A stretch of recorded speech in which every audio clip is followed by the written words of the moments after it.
चलो वेबसाइट चलाते हैं सभी, मतलब वेबसाइट खोले कि नहीं अभी तक कोई? खोले हैं, बहुत बार खोल लिए, ठीक है। जैसे आधार कार्ड की वेबसाइट दिख रही, तो वेबसाइट होती है तो उसका नाम भी होता है ना, नाम तो ये दिख रहा है आपको, पर उसका कुछ एड्रेस होता है कि नहीं, कि जिससे हम उसको सर्च कर पाए। उसको देखो यहाँ पे लिखते हैं अपन, इसी को बोलते हैं यूआरएल। क्या बोलते हैं इसको? यूआरएल। अब इस यूआरएल को मैं अगर कॉपी करता हूँ, जैसे मान लो मैंने कॉपी करा, तो आप देखो यहाँ पे एक चीज और लगी होती है www, ठीक है, ये लिखा होता है। इसको अपन क्या बोलेंगे? यूआरएल। यूआरएल मतलब क्या होता है? Uniform resource locator. मैंने पहले इंटरनेट वाले टॉपिक में पढ़ा दिया। मतलब ये जो पूरा वेबसाइट का एड्रेस लिखा जाता है, इस पूरे एड्रेस को हम क्या बोलेंगे? यूआरएल। और जहां हम टाइप करेंगे उसे यूआरएल बॉक्स बोलेंगे। देखो ये लिख रहा है। और एक और बॉक्स होता है, जैसे आप गूगल में चलेंगे तो आपको होम पेज नजर आता है ऐसा, ये दिख रहा है, ये गूगल का एड्रेस बार है जहां पे हम टाइप करके कुछ सर्च करते हैं। अब किसी को यूआरएल नहीं पता, भाई www क्या है, वेबसाइट का एड्रेस पूरा नहीं पता, गलत हो जाएगा, तो इसलिए हम कहाँ सर्च कर लेते हैं? यहाँ। जैसे आधार कार्ड की डिटेल जो यूआरएल हमको नहीं पता, तो हम क्या लिख देते हैं? ई आधार लिखे, गलत भी लिखो सही लिखो क्या फर्क पड़ता है, ऊपर कुछ सजेशन दे देता है वो, क्या आप ये लिखना चाहते हैं, या फिर उससे रिलेटेड देखो साइट दे रहा है, UIDI पूरा नाम उसका क्या है, www.uidai.gov.in।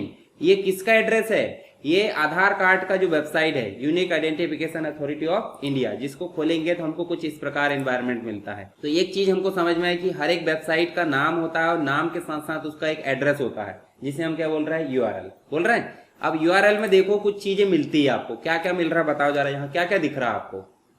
यूआरएल में आपको क्या क्या चीजें नजर आ रही? देखो सबसे पहली चीज है https:/, ये तो सिंबल है, कोई दिक्कत नहीं, यहां भी आपको सिंबल नजर आ रहा है, यहां भी आपको सिंबल नजर आ रहा है। तो सिंबल की गिनती हम नहीं करेंगे, हम करेंगे जो जो लिखा है, जैसे https। तो https का मतलब क्या होता है? https का पूरा नाम होता है हाइपर टेक्स्ट ट्रांसफर प्रोटोकॉल। क्या होता है? Hyper text transfer protocol. अब मुझे बताओ यहाँ पे हाइपर टेक्स्ट का मतलब क्या होता है? चलो देखते हैं अपन। जैसे आप यहाँ पे जाते हो और आपको नॉर्मली देखो यहाँ पे कुछ कुछ लिंक दी हुई है। लिंक मतलब टेक्स्ट के रूप में दी है कि इमेज के रूप में दी है? ये क्या है? ये टेक्स्ट है कि इमेज है? टेक्स्ट है ये। और इमेज कैसे बोलेंगे? इमेज इस प्रकार की चीजों को बोलेंगे। देखो अलग ही दिख रही है हमको, जैसे यहाँ हम क्लिक करेंगे तो कुछ और खुलेगा, पर हम यहाँ क्लिक करेंगे तो भी तो कुछ और खुलेगा। दोनों लिंक है, परंतु कुछ टेक्स्ट के फॉर्म में दिखती है और कुछ आपकी इमेज के फॉर्म में दिखती है। तो यहाँ पे जो हम टेक्स्ट है, जैसे मान लो चेक आधार स्टेटस या डाउनलोड आधार स्टेटस, ऐसे हम क्लिक करेंगे तो हमारे पास में कुछ दूसरा पेज खुलकर आ रहा है कि नहीं आ रहा है? तो ये क्या है? टेक्स्ट है, पर कैसा टेक्स्ट है? लिंक वाला। मतलब नॉर्मली उदाहरण बताऊं मैं, तो कोई ऐसा व्यक्ति होगा जिसको एक मार भी दो आप तो कोई फर्क नहीं पड़ना, जिसके आगे पीछे कुछ नहीं है ना। पर अगर एक ऐसा व्यक्ति जिसको घुमाकर मारोगे तो वो क्या बोलेगा? मिल दूसरे दिन। मिल दूसरे दिन का मतलब क्या है? कि उसके पीछे आगे बहुत सारे रेफरेंसेस है, जिससे वो भाई लिंक है, तो सिंपल सी बात क्लिक होगा। तो ऐसे यहाँ देखो ये क्लिक हो रहा है, इसका मतलब क्या है? लिंक। और लिंक है मतलब वो टेक्स्ट कहलाता है हाइपर टेक्स्ट। समझ गए? और ट्रांसफर का मतलब किसको नहीं पता? इधर से उधर, उधर से इधर, है ना, स्थानांतरित करना। और प्रोटोकॉल का मतलब होता है नियम। तो ऐसा प्रोटोकॉल जो हाइपर टेक्स्ट को ट्रांसफर करने का काम करता है उसे बोलते हैं HTTPS। समझ में आया? मतलब आप सिंपल देखो, जब हम वेबसाइट में कोई चीज पे क्लिक कर रहे हैं, यहीं पे चलो, तो यहाँ पे क्लिक कर रहे हैं तो कुछ ना कुछ देखो ट्रांसफर हो रहा है कि नहीं? तो मतलब क्या ट्रांसफर हो रहा है? Hyper text. किसके माध्यम से? इस प्रोटोकॉल के माध्यम। प्रोटोकॉल मतलब नियम। जैसे आप खाना खाने का नियम है ना, हर चीज के नियम है कि नहीं? तो उसी प्रकार यहाँ पे हाइपर टेक्स्ट को ट्रांसफर करने का नियम है, इसी को बोलते हैं हम क्या? HTTP। पर S का मतलब तो हमने लिखे ही नहीं। लिखे क्या? नहीं लिखे। तो S का मतलब समझो। S का मतलब होता है सिक्योर। अब सिक्योर का मतलब क्या होता है समझते? सुरक्षित। समझ गए? अब देखो जहां आपको HTTP लिखा आ रहा है और S नहीं लिखा आ रहा है, इसका मतलब वो वेबसाइट सिक्योर है क्या? नहीं है। मतलब जहां S लिखा आ रहा है वो कैसी है? सिक्योर। तो आप जब भी देखे होंगे तो यहाँ कुछ सर्च करते होंगे तो यहाँ कुछ वार्निंग आता है रेड कलर की, जब HTTP के साथ S नहीं लगा है, और लगा है इसका मतलब सही वेबसाइट है। तो ऑथोराइज्ड वेबसाइट है तो ही आप अंदर घुसना, कुछ डाउनलोड करना, कुछ सर्चिंग करना, नहीं तो आप बाहर आ जाना। क्योंकि आज की डेट में डाटा चोरी होना बहुत बड़ी चीज हो गई है। आपका डाटा चोरी हो, कहीं मिसयूज हो जाता है। तो इसलिए ध्यान रखना, कोई आप जैसे सॉन्ग डाउनलोड कर रहा है, मूवी डाउनलोड कर रहा है, जो भी चीज डाउनलोड कर रहा है, आपको अगर S नहीं मिलता है इसका मतलब ऑथोराइज साइज नहीं है ना। अच्छा, इससे सिक्योरिटी भी होती है। अगर आपकी वेबसाइट है, आपने S वाला जो चीज है, मतलब इसको सर्टिफिकेट होता है ठीक है, SSL होता है, उसको बाद में देखेंगे। तो ये नहीं लेते हैं तो आपका डाटा चोरी होने का खतरा वेबसाइट का, तो इसलिए ये रहना बहुत जरूरी कि नहीं है। ये कैसे मिलता है? SSL से। SSL का मतलब होता है सिक्योर सॉकेट लेयर। क्या होती है? SSL मतलब सिक्योर सॉकेट लेयर। एक सर्टिफिकेट होता है, जैसे हम डिप्लोमा या कुछ भी चीज सर्टिफिकेट लिए तो हम हो जाते हैं भाई हमने कोर्स करे हैं, उसी प्रकार अगर SSL ले लिए इसका मतलब यहाँ पे S जुड़ जाता है। समझ गए? तो पहला शब्द का मतलब समझ में आया, एक प्रोटोकॉल है जिसके साथ S लगा, मतलब वो कैसा है? सिक्योर है। ठीक है। दूसरा मतलब होता है www। इसका मतलब क्या है बताओ? World wide web Tim Berners Lee ने बनाया था और इसी के बाद से ही इंटरनेट की सही शुरुआत होती है, ये हमको पता है। इसके साथ दो टेक्नोलॉजी यूज होती है, HTML प्लस URL। ठीक है, URL अब भी देखिए अपन ने, समझ गए? URL होना बहुत जरूरी कि नहीं है? और किसी भी वेब पेज के निर्माण के लिए HTML होना जरूरी कि नहीं? हाँ, और उसको स्टोर करने के लिए www होना जरूरी कि नहीं? तो इसका मतलब ये एक प्रकार का बड़े स्तर का डाटाबेस है। ठीक, तो ये तीनों चीजों की खोज किसने की थी? टिम बर्नर ली ने। ठीक है, एक अमेरिकन साइंटिस्ट है। ठीक है, टिम बर्नर ली। अब इसकी कहानी मैं बाद में बताऊंगा, बहुत बड़ी कहानी है। चलो, यहाँ नेक्स्ट क्या लिखा है? MCU। MCU मतलब माखनलाल चतुर्वेदी यूनिवर्सिटी। अब वो कुछ भी हो सकता है, आप अपने नाम का खुला होगा तो आपका नाम रख सकते हैं, बस कंडीशन है कि वो नाम उपलब्ध होना चाहिए। आप मोबाइल नंबर सिम लेते हो तो आप बोलते ना हमको इस प्रकार की सीरीज चाहिए, कौन क्या बोले? बोले उपलब्ध नहीं है, बोले कभी आएगी भविष्य में तो आपको अलॉट कर देंगे, तुरंत मिल जाती क्या? नहीं। तो आपके नाम की मतलब आपकी मर्जी की सीरीज नहीं मिलेगी, जो भविष्य में आ सकती वो मिलेगी। इसका मतलब पहले से जो है वो मिल सकती क्या? नहीं। तो MCU अब ऑलरेडी है। अगर हम जाएंगे गूगल के पास या जहां भी होस्टिंग हो रही है कि अगर हमको MCU नाम का एक एड्रेस दे दो या नाम दे दो तो देगा क्या? नहीं, क्योंकि वो ऑलरेडी क्या है? रजिस्टर्ड। ईमेल आईडी देखे हो? ईमेल आईडी जो पहले से रहती है वो हमको मिलती क्या? नहीं, अलग से लेना पड़ता है। तो इसका मतलब ये नाम हो गया किसका? कोई संस्था हो सकती है, कोई कंपनी हो सकती है, कोई ऑर्गेनाइजेशन हो सकती है, उसका नाम है जो कि इंटरनेट में उसकी पहचान दर्शाता है। अब देखो MCU से हम क्या नाम जान ले रहे हैं? माखनलाल चतुर्वेदी यूनिवर्सिटी। इससे हमारी क्या खुल रही है बताओ जरा? माखनलाल चतुर्वेदी यूनिवर्सिटी की साइट खुल रही है, यही है ना? ठीक है, तो ये क्या है? इंटरनेट पे किसी वेबसाइट का एड्रेस जो कि मुख्य रूप से यहाँ नाम होता है, मतलब उसकी पहचान। आप कैसे जानोगे कि वो इंटरनेट में है? सर्च करोगे तो इसी नाम से सर्च किया जाता है, इसी को बोलते हैं डोमेन नेम। क्या बोलते हैं इसे? Domain name. अब देखो इसका नाम हो गया डोमेन नेम। पहला हो गया प्रोटोकॉल, मतलब कितनी चीजों से मिलकर बना है? देखो यहाँ हो गया हमारा प्रोटोकॉल, प्लस हो गया www, इसका मतलब हम डाटाबेस सोच लो उसको। ठीक है, प्लस हो गया क्या? उसके बाद क्या है? Domain name. डोमेन नेम मतलब क्या है? डोमेन नेम इसमें बताइए। MCU बस है, AC और जो इन है वो अलग है। अभी हमने www भी देख लिए, HTTPS भी देख लिए। MCU मतलब डोमेन नेम। डोमेन नेम का मतलब पहचान, इंटरनेट में हमारी पहचान। आप कोई वेबसाइट अपलोड करते हो तो कैसे पहचानी जाएगी? उसी को बोलते हैं डोमेन नेम। समझ गए? AC मतलब होता है उसका टाइप, और इन मतलब होता है सब टाइप। देखो AC मतलब हम समझ जाते हैं एकेडमिक। एकेडमिक समझते हैं कि नहीं? एकेडमिक मतलब एजुकेशन से रिलेटेड। ठीक है, अकादमी। ठीक है, हिंदी में बोल दो तो। और इन मतलब होता है इंडिया। क्या होता है? इंडिया।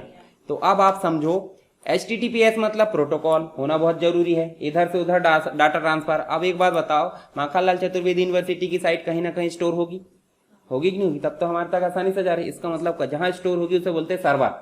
सर्वर में स्टोर करने के लिए और हमारे तक लाने के लिए उसको जरूरत पड़ी किसकी? प्रोटोकॉल की। और वो क्या है? एक डाटाबेस है, मतलब सर्वर और हमारे बीच में www काम करता है, वो नहीं रहेगा तो काम ही नहीं होगा। और MCU का मतलब होता है डोमेन नेम, पहचान के लिए एक नाम जरूरी है। AC मतलब ये टाइप बताएगा कि MCU जो है अकादमिक यानी कि अकेडमी टाइप की है। उसके बाद कौन सी कंट्री से ओरिजिन है? इंडिया से। अब इसकी जगह आप बोलो कि US लग जाए तो वो USA हो जाएगा, इसकी जगह PK लग जाए पाकिस्तान, है ना? समझ गए? तो हम समझ रहे हैं हम इंडिया। ठीक है, इतना समझ में आया? डोमेन नेम समझ में आया? इंटरनेट में हमारी पहचान या किसी भी कंपनी की पहचान, उसके नाम को हम क्या बोलेंगे? Domain name. समझ गए? चलो, अब आपको कोई भी दिक्कत नहीं आएगी। यहां देखते हैं अपन चल के। डोमेन नेम मतलब समझ गए? देखो डोमेन नेम मतलब हम यहाँ पे मैं इतना सारा कथा नहीं बताऊंगा। इंटरनेट पे हमारी पहचान, उसी को हम क्या बोल रहे हैं? Domain name. इतना याद रख लो, इसको आप बाद में पढ़ लोगे तो चलेगा। अब एक और चीज बताओ, जैसे उदाहरण के रूप में आपको मैं बोलूं किसी व्यक्ति का मोबाइल नंबर सेव कर लो अपने मोबाइल में, तो क्या करोगे आप? बताओ जरा मुझे। मान लो किसी का नंबर मिला आपको, तो आप कैसे सेव करोगे बताओ? एक नाम से सेव करेंगे। नंबर से अगर नंबर ही नंबर हमने सेव कर दी 1000 नंबर, तो आप जब डायल करने बैठोगे कि दोस्त का नंबर कौन सा है, घर वाले का नंबर कौन सा है, तो इतना याद रखेंगे क्या? क्या करते हैं उसके लिए? हम नाम दे देते हैं। नाम दे दिए, नाम से सर अच्छा नाम को कॉल लग रहा है कि मोबाइल नंबर को कॉल लगता है?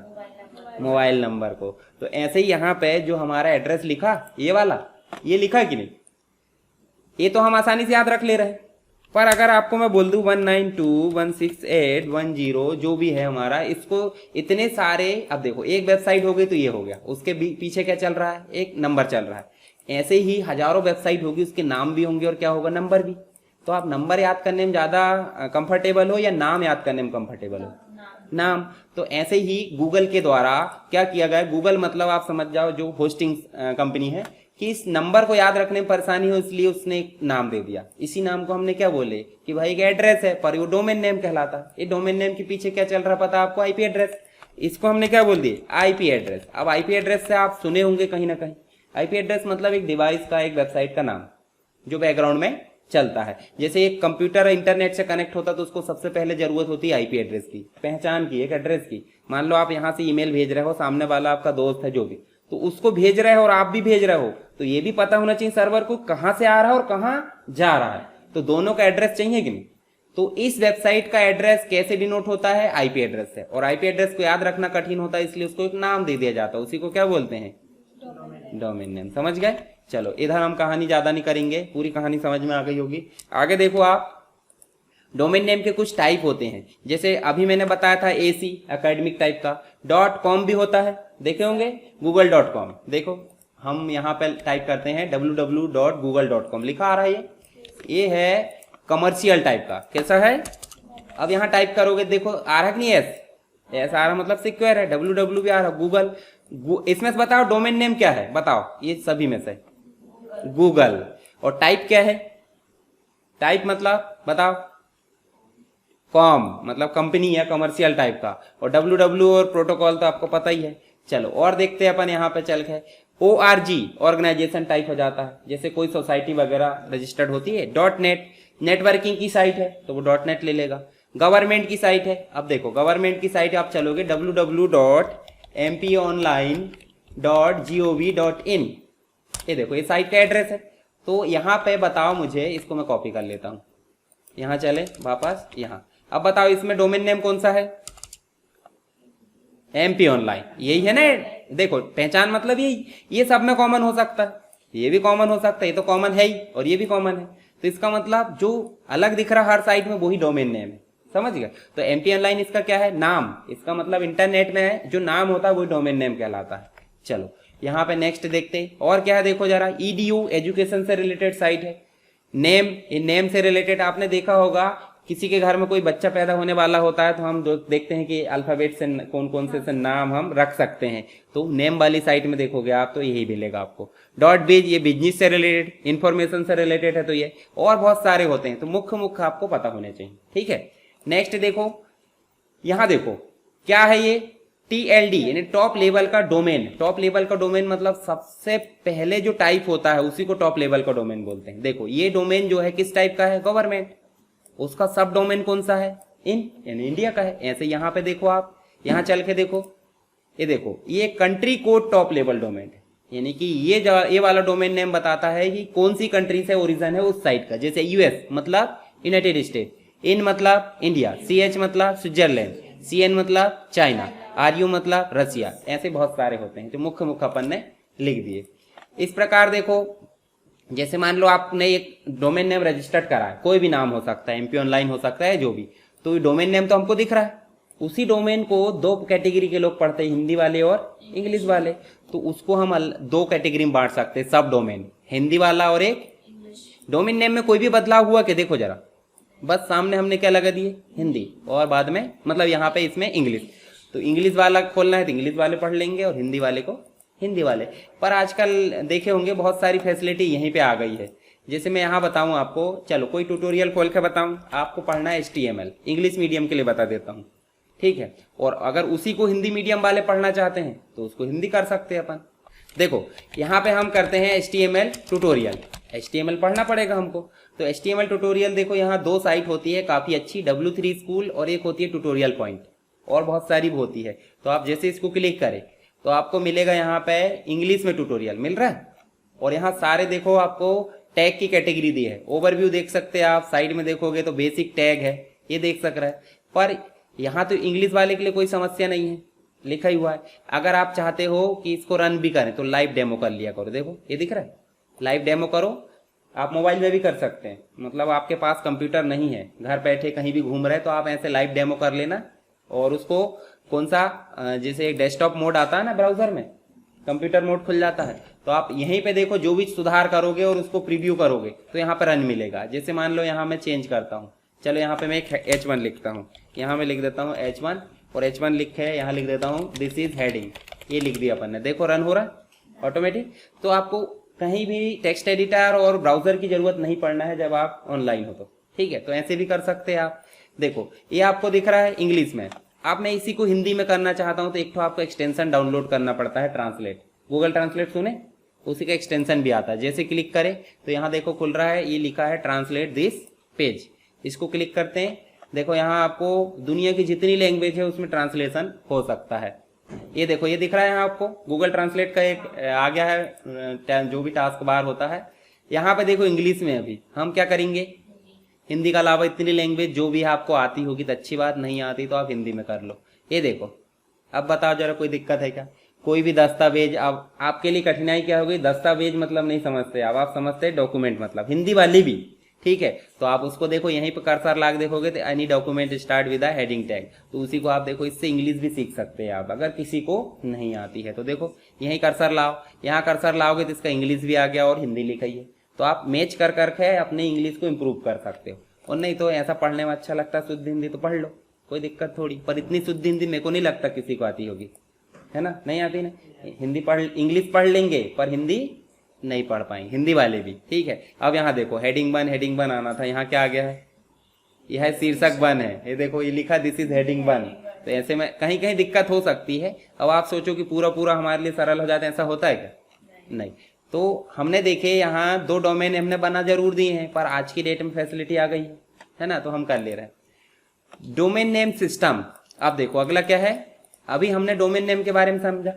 डोमेन नेम सिस्टम, सिस्टम का मतलब क्या होता है, सिस्टम मतलब यूनिट्स का कलेक्शन, यूनिट्स का कलेक्शन मतलब जो एक से अधिक काम को अंजाम देती है, जैसे रजिस्टर्ड भी करेगी, उसको अप्रूव करेगी, बहुत सारे काम। जैसे हम सिस्टम किसको बोल सकते हैं, कॉलेज को भी एक सिस्टम बोल सकते हैं। कैसे, एडमिशन लोगे आप, फिर एग्जाम फॉर्म भरेगा, फिर उसके बाद एडमिट कार्ड आएंगे, एग्जाम होगा, मार्कशीट, दुनिया भर की पूरी कहानी आपको एक जगह देखने को मिलती है, तो वो क्या है, एक सिस्टम। यूनिवर्सिटी भी क्या है, एक सिस्टम। उसी प्रकार ये डोमेन नेम का सिस्टम, इसका मतलब डोमेन नेम से रिलेटेड जितने भी काम किए जाएंगे, चाहे वो रजिस्ट्रेशन के हो, अप्रूव करने को, जो भी, वो कौन करेगा, DNS यानी डोमेन नेम सिस्टम, ठीक है। जैसे मैंने बताया था, देखो डोमेन नेम सिस्टम के द्वारा ये अप्रूव किया जाता है, समझ गए, वैलिड रूप से ये है।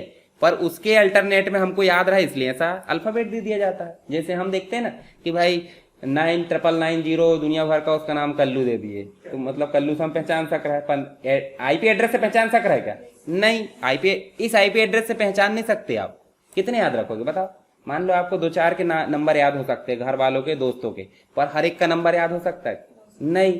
शुरू के लास्ट के याद रख सकते ज्यादा से ज्यादा, पर कंप्लीट रूप से आप ऐसा भी नहीं कर सकते, तो उसको हम क्या दे देते, एक नाम। कई कई तो इतने खतरनाक होते हैं कि वो नाम से सेव कर लेते हैं और एक आध महीना बाद कॉल करके पूछते भाई कौन बोल रहा है, मेरे पास तेरा नंबर सेव था, होते हैं, है ना। अब उनको ये भी भूल जाती क्यों करा था मैंने इसका नाम और कौन था ये। जैसे ट्रेन में मिल गए, बस में मिल गए, या कहीं चलते फिरते एग्जाम देने गए आप भोपाल और वहां मिल गए, भाई बंदी हो गई, 1-2 घंटे मिले, बाद में कॉल करके पूछ रहे 2-3, इसलिए कॉल करते रहो सेव करे तो। जैसे शुरुआत में हम सेव करते हैं, थोड़ा बहुत नहीं करते बातचीत, कई भूल जाते हैं उसको सेव करके, समझ गए ये डोमेन नेम सिस्टम। अब देखो ये नेक्स्ट है हमारा वेब होस्टिंग। तो होस्टिंग का मतलब समझ जाओ, गेस्ट का मतलब समझते कि नहीं, गेस्ट मतलब मेहमान, मतलब हम हैं, हमारे घर जो आया वो है मेहमान। अच्छा, और हम किसी के घर गए, हम मेहमान है ना, हमें मेहमान है ना, वो हमारे लिए क्या है, वो होस्ट है। देखो आप देखे होंगे ना, मैच वगैरह होते हैं कि नहीं, तो हमारी कंट्री में हो रहा है तो उसे हम क्या बोलेंगे, होस्टिंग कंट्री। अगर दूसरे कंट्री में हो रहा है तो उसको होस्टिंग कंट्री बोलेंगे, मतलब जो उस ऑर्गेनाइज करती है सारे काम को। मान लो हमारे घर मेहमान आए, हम ऑर्गेनाइज कर रहे हैं कि नहीं सारे कार्यक्रम, खिलाना पिलाना, मेहमानी जो भी है, तो हम होस्ट कहलाते हैं। कौन कहलाते हैं, होस्ट। तो सिंपल सी बात, हमारी वेबसाइट बना लिए, बनाने के बाद हम कहीं ना कहीं सेव करेंगे कि नहीं ले जाकर, तभी तो। एक बात बताओ, आपने अपने कंप्यूटर में बनाया और आपने कहीं ना कहीं सेव नहीं करी, इसी में रहने दी। अब कोई सर्च करना चाह रहा है, आपका कंप्यूटर बंद है या इंटरनेट से कनेक्ट नहीं, वो तो पगला जाएगा, नॉट रिस्पॉन्डिंग बोलेगा कि नहीं। तो आपको कहीं ना कहीं रखना होता है। तो उस रखने वाली जगह को हमने क्या बोले थे, सर्वर बोले थे। सर्वर में रखने के लिए कोई ना कोई नाम, मतलब एक वो होगा कि नहीं, जगह लिया जाएगा। जैसे आपके घर में कोई आता है तो बोलते हैं ना कि गेस्ट रूम है, तो वो क्या है आपका, आप उसमें होस्टिंग दे रहे हैं उसको। अब वो गेस्ट हमेशा के लिए आपके घर में रुक जाए, वो गेस्ट थोड़ी होगा, किराए लोगे कि नहीं आप उससे। तो ऐसे ही आप 2-4 दिन के लिए रख सकते हैं, पर हमेशा के लिए रखना तो उसके लिए आपको होस्टिंग चार्ज देना होता है। होस्टिंग मतलब जहां हमारी वेबसाइट रख रहे हैं, एक कमरा, किराए का कमरा या किराए की जगह जहां सर्वर, देखो हार्ड डिस्क होती, मेमोरी होती कि नहीं, वहां अपना 10 GB ले लिए, 20 GB ले लिए, उसे बोलते हैं, उस जगह को बोलेंगे होस्टिंग।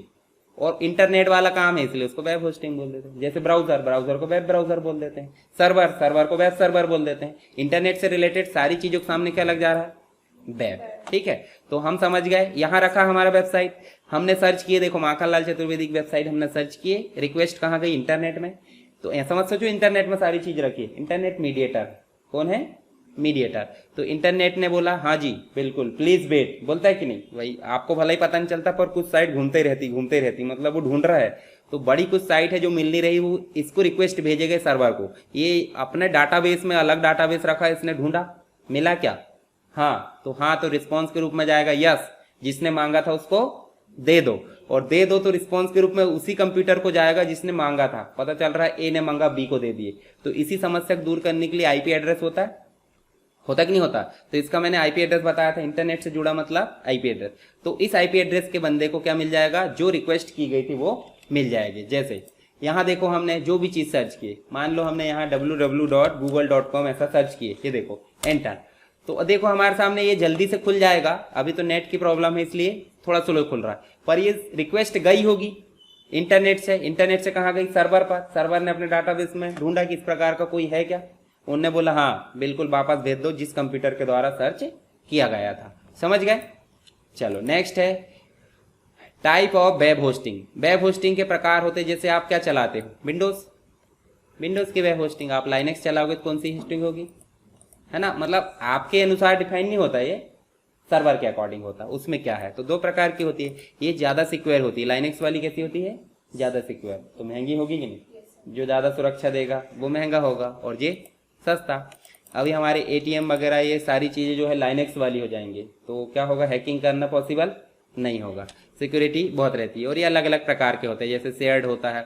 अब देखो इनका मतलब आप पढ़ लेना एक बार। देखो जैसे शेयर्ड सर्वर, आपने हॉस्टल के कमरे देखे हो, सुने तो होंगे, एक हॉस्टल के कमरे में एक ही व्यक्ति रहता है, एक बच्चा की और ज्यादा रहते, है ना, तो वो शेयर्ड मतलब एक से अधिक लोग एक चीज को शेयर कर रहा है। समझ गए।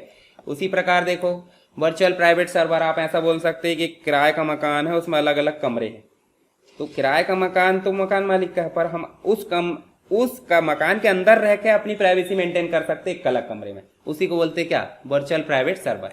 ऐसे डेडिकेटेड होता, भाई किसी ने बंगला ले लिया किराए से, अब बताओ गेट के अंदर भी नहीं घुस सकता कोई, जबकि किराए के मकान में कोई घुस सकता, पर हमारे कमरे में नहीं घुस सकता। ठीक है। क्लाउड कंप्यूटिंग होती है, जैसे गूगल ड्राइव सुने कि नहीं, गूगल ड्राइव टाइप की चीजें, तो आप इसको पढ़ लेना। एक वर्डप्रेस की होस्टिंग होती है। वर्डप्रेस का मतलब ये अलग से एक साइट होती है, मतलब वेबसाइट मेंटेन करती है, वेब होस्टिंग सारी चीजें काम करती है, तो एक बार पढ़ लेना। अभी हमने वेबसाइट डिजाइन करना, डेवलपमेंट, देखो HTML सीख लिए, CSS भी सीख लिए, जावास्क्रिप्ट, तो वो सारी चीजें इसी के अंदर आएगी। अच्छा बताओ, हमने फ्रंट एंड डेवलप किए कि बैक एंड डेवलप किए। फ्रंट एंड का मतलब होता है जो हमको दिख रहा है, और बैक एंड का मतलब होता है जो हमको नहीं दिख रहा है। जैसे आप कोई फॉर्म, जैसे हम मान लो ऑनलाइन फॉर्म, ठीक है, ऐसा करके हम इसको चलो यहीं पे देख लेते। ये मान लो ये कोई फॉर्म है, ये वाला, ठीक है। अब आप इसको डिजाइन तो कर दिया आपने, HTML में करे थे फॉर्म में, इसके अंदर जब आप फिल करोगे और सबमिट करोगे, क्या हो रहा है, कैसे सेव हो रहा है, दिखता है क्या, नहीं, वो सेव हो गया। जब आप एग्जाम फॉर्म भरते हो या जो भी भरते तो आपका डाटा निकल कर आता है। अब वो चीज आप मेंटेन कर रहे हैं, नहीं करे ना, तो आपने सीधे क्या काम करे, सामने जो दिख रहा है उसको डिजाइन करें, है ना। और बैकग्राउंड में डेटाबेस होता है, MS एक्सेस पढ़े कि नहीं, तो MS एक्सेस में डेटाबेस कौन डिजाइन करेगा, कोई दूसरा व्यक्ति, या हम भी करेंगे तो वो बैकएंड कहलाता है। मतलब जो चीजें आपको सामने नहीं दिखती उसे बोलेंगे बैक एंड, और जो चीजें आपको सामने दिखाई देती उसे बोलेंगे front end. Front back and मतलब सामने दिख रहा है, जो भी आपको डिस्प्ले दिख रहा है, यूजर एंड यूजर तक दिख रहा है, वो क्या कहलाएगा? Front end. और जो नहीं दिख रहा है, इसका मतलब डेटाबेस, वो क्या है? Back and. कमांड्स वगैरह कैसे रन होती है वो सारी चीजें बैक एंड में चली जाएगी। ठीक है, कुछ टूल्स होते हैं जैसे फोटोशॉप हम सीखेंगे अभी आगे चल के। HTML पढ़ लिए हमने, CSS, जावास्क्रिप्ट, PHP। ठीक है, ये PHP हमारे कोर्स में नहीं है पर वेब डेवलपमेंट में काम आता है। टेक्स्ट एडिटर पढ़े कि नहीं अपन ने?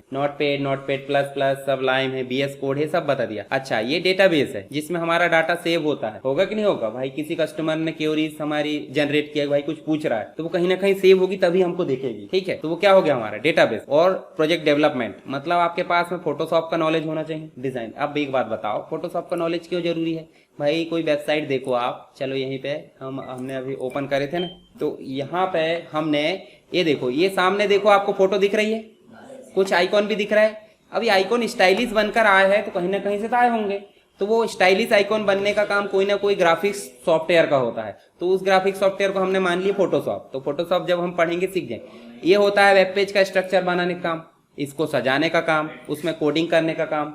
ठीक है, PHP भी होता है डेवलप करने, ये कोडिंग लिखने के लिए, ये डेटाबेस सेव करने के लिए। तुम बताओ मुझे, ये बैक एंड है कि फ्रंट एंड है?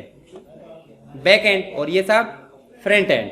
और ये तो स्टार्ट करना है। ठीक है, चलो एक और चीज होती है FTP, एक प्रोटोकॉल है। प्रोटोकॉल मतलब एक रूल्स। सिंपल सी बात है, हम हमारे कंप्यूटर में वेब डेवलपमेंट करेंगे सीधे सर्वर पर करेंगे? बताओ, मतलब जो भी वेबसाइट बनाएंगे कहाँ करेंगे? सीधे सर्वर पर बनाएंगे, यही बनाएंगे?